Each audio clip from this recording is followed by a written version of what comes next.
मेरे प्यारे वड़कन्स, मुझे माफ़ कर दीजिए। आपके इंसानियत, बहादुरियत, अक्लमंद और कुर्बानियत, ये सारे चीज़ों में जंतर मंतर में देख लिया। इतनी खुश होगी खुदाया कि पूरी रकम आपके ऊपर ब्लेसिंग प्रार्थना में था।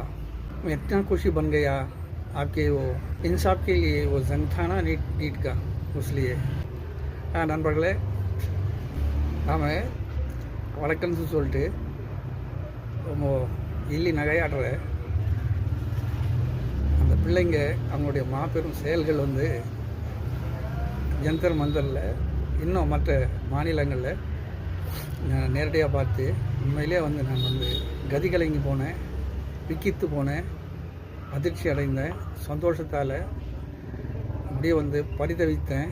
அவங்களுக்காக என் உள்ளம் நிறைந்த பிரார்த்தனைகளை வந்து நான் அனுதினமும் இறைவன்கிட்ட நான் கேட்டுகிட்டே இருந்தேன். அத்தகைய ஒரு மாபெரும் தியாகிகளாக வரலாற்றில் இந்த குழந்தைங்க பதிவாகியிருக்கிறாங்க. என்ன துணிச்சல் அவங்களுக்கு, என்ன அர்ப்பணம் பாருங்கள். அடி வாங்கிட்டு நிற்கிறான் ஒரு சின்ன தம்பி, அடி என்னை கொல்லு கொல்லு கொல்லுன்னு. நண்பர்களே, ஒரு 1980களுடைய பிற்பகுதி கல்வி பணிக்காக நாட்டின் தலைவர்கள் தில்லிக்கு சென்றதுண்டு. போயிட்டு அந்த பயணம் முடிஞ்சு நான் வீடு திரும்பியோட சில முக்கிய தலைவர்கள் என்னிடம் விசாரித்தாங்க, இக்கான் உங்களுடைய பயணம் எப்படி இருந்தது, வடநாட்டு பயணம் எப்படி இருந்தது, குறிப்பாக தில்லி பயணம் எப்படி இருந்தது. நான் சட்டுன்னு சொன்னேன், அறிஞர் பெருமகனே, என்னால் சமாளிக்க முடியல. நான் இருந்த அந்த ஒரு வாரத்துக்கு உட்பட்ட அந்த காலகட்டத்தில் நான் கண்டது என்னால் சமாளிக்க முடியல. எல்லாரும் முரட்டு பசங்களாக இருக்கிறாங்க. நல்ல வேளை இறைவன் என்ன இந்தியாவில் படித்தான், அதிலும் குறிப்பாக தமிழகத்தில் படித்தான், அதுவும் குறிப்பாக நான் வசிக்கிற இந்த பகுதியில் படித்தான். நான் ரொம்ப ரொம்ப கொடுத்து வச்சவன் அப்படின்னு சொல்லிட்டு சொன்னேன். இது வாயால் நான் சொன்னதில்லை, நெஞ்சார நான் சொன்னது. ஏன்னு சொன்னால் ஒரு முரட்டுத்தனமான ஒரு சமூகத்தை தான் நான் அங்கே கண்டேன்.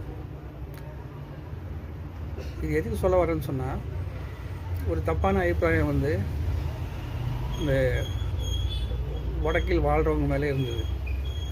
ஆனால் அவங்களுக்குள்ளே இருக்கிற இந்த அறிவார்த்த சிந்தனைகள், நீதிக்கான போராட்டம், அதுக்கான தியாகம், அர்ப்பணம், எதிர்த்து நிற்கிற நெஞ்சுரம் சின்ன சின்ன பிள்ளைங்கள் மத்தியில் பார்த்தோம், பெண்கள் மத்தியில் பார்த்தோம், குழந்தைகள் மத்தியில் பார்த்தோம். இது வந்து அங்கே போராடிட்டு இருந்த அந்த நேரத்தில் நம்ம தமிழ்நாட்டில் நாம் என்ன செஞ்சுட்டு இருந்தோம், கொஞ்சம் நினச்சி பாருங்கள், எவ்வளோ கேவலமாக நம்ம நடந்து கொண்டோம்.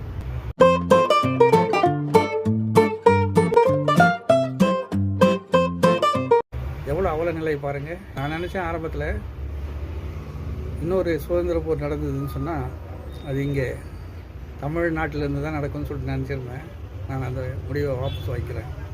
நிச்சயமாக மீண்டும் வந்து இன்னொரு சுதந்திர போராட்டம் தேவைப்பட்டு தான் நாட்டுக்குன்னு, அது அங்கேருந்து தான் ஆரம்பிக்கணும், வடபுலத்துலேருந்து தான் ஆரம்பிக்கணும். டெல்லியில் மட்டுமில்லை, ஒவ்வொரு மாநிலத்திலும் முழு ஆயுதபாணிகளோடு இருந்த ஒரு படையை நிராயுதபாணிகளாக எதிர்த்து நிற்கிறாங்கன்னு சொன்னால் சாதாரண நெஞ்சுரம் இல்லை.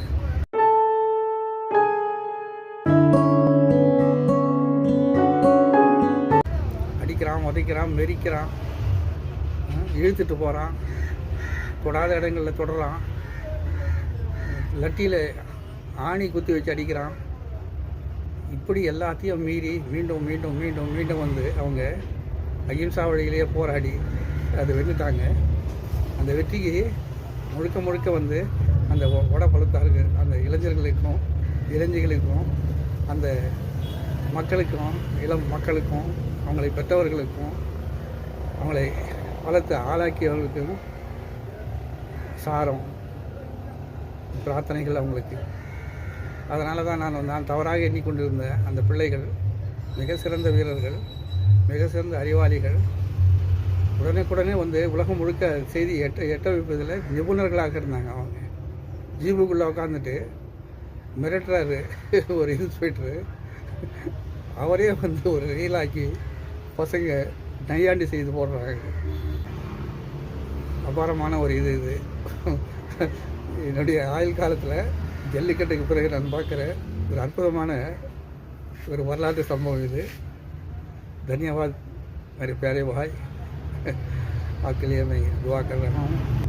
பிள்ளைகளே, நான் உங்களுக்காக பிரார்த்தனை பண்ணுறேன். என்னுடைய இந்த வயதான முதியனுடைய வாழ்த்துக்களும் நன்றியும்